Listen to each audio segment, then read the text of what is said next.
ये बताइएगा कि फील्ड मार्शल आसिम मुनीर कसीरुल जहती खारजा पॉलिसी के कामयाब मेहमान डिक्लेयर हुए हैं इन रिपोर्ट्स के मुताबिक जो अमेरिका में जरीदे शाया कर रहे हैं। हम देख रहे हैं मल्टी डोमेन ऑपरेशंस की जहां बात की जाती है या सफारतकारी की बात की जाती है या फिर पाकिस्तान के लिए एक इमेज बिल्डिंग की बात की जाती है।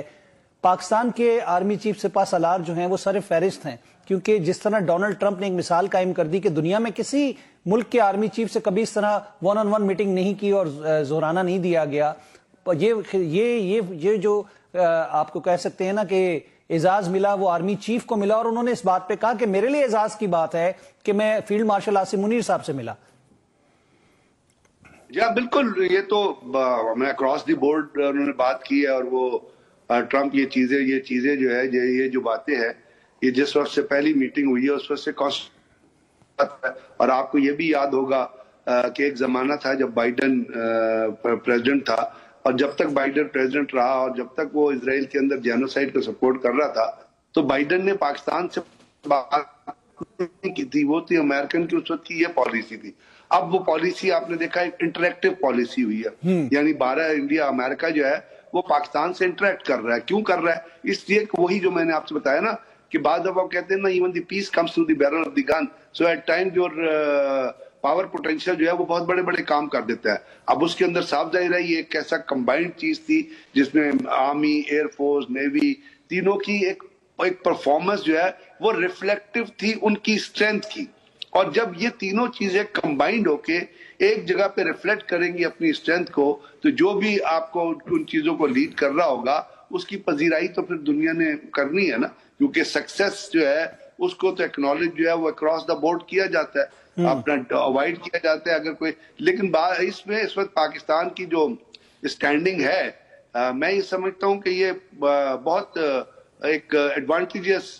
चीज है जिसमें दुनिया आपके साथ, जैसे अभी आपने देखा कि इंडोनेशिया के सदर आए वो पाकिस्तान से JF-17 खरीदना चाहते थे, फिर आपने अजरबैजान के साथ अभी बातचीत, और इस वक्त ये पिछले एक हफ्ते में अजरबैजान, जॉर्डन में इजिप्ट, इनके 3 डेलीगेशन है जो कॉन्स्टेंटली पाकिस्तान का विजिट कर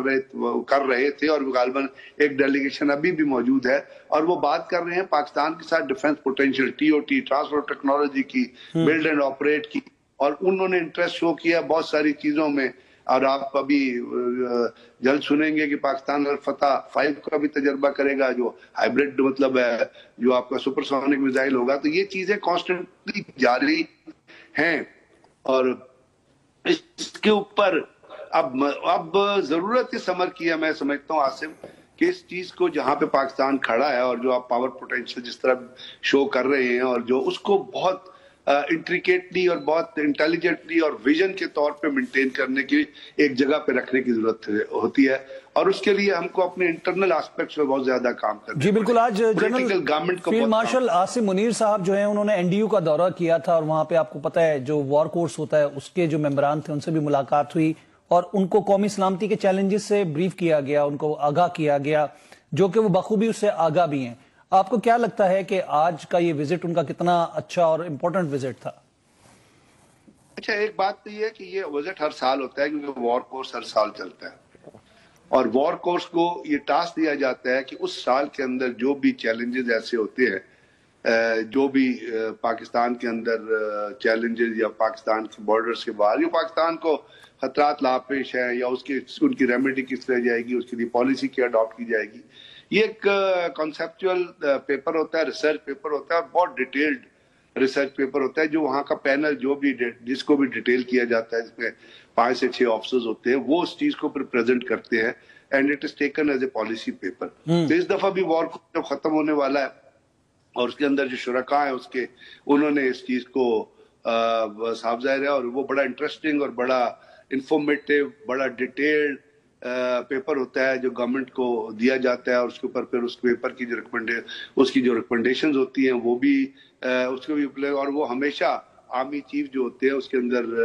शरीक होते हैं along with all the staff officers, जो नेसेसरी स्टाफ ऑफिसर्स होते हैं जो। तो वो रिव्यू था, वो पेपर की प्रेजेंटेशन थी और साफ जाहिर है उसके अंदर जो भी चीजें आइडेंटिफाई की होंगी, जो बड़ी रिसर्च, जैसे मैंने आपसे कहा, जो बड़ी डिटेल्ड होती है और बड़ी वेल रिसर्च होती है, तो उसके ऊपर फिर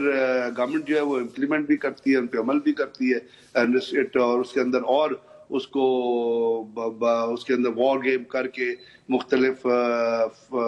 फोरम पे उसके ऊपर फिर और दुरुस्तगी और निखार जो है वो लाया जाता है। बहुत बहुत शुक्रिया।